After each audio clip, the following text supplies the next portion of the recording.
question is, how do I reject a speeding ticket? Well, there's no concept in law of rejecting a fixed penalty for speeding. The police will issue the fixed penalty for 3 penalty points and £100, and you either accept that fixed penalty, get the 3 points on your licence and pay the fine, or you don't. If you don't accept the fixed penalty, the police will then go on to make a decision about whether to take the case to court.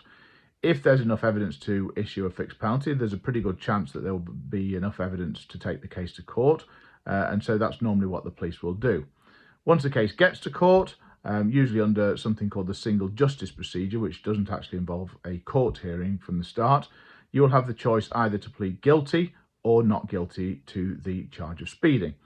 There's not much point in taking the case to court if you're going to plead guilty, because courts can order more than 3 penalty points, they can impose a disqualification, and as well as bigger fines, they can also impose, or they will also impose, a court surcharge and prosecution costs. So you would only usually take the case to court if you had a defence. Now, that's likely to be limited to either you weren't driving or you weren't speeding. I suppose there could be other defences, but those are the only two that usually spring to mind. So if you have a viable defence, you can plead guilty and take the case to trial. If the police have enough evidence to convict you, you'll be convicted. If they don't, they don't.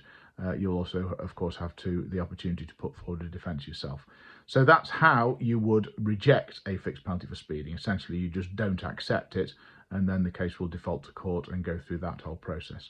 There's one other topic that sometimes people think about when they talk about rejecting a fixed penalty.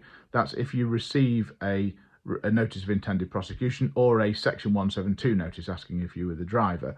You can't reject those. You respond to the section 172 notice saying who the driver was.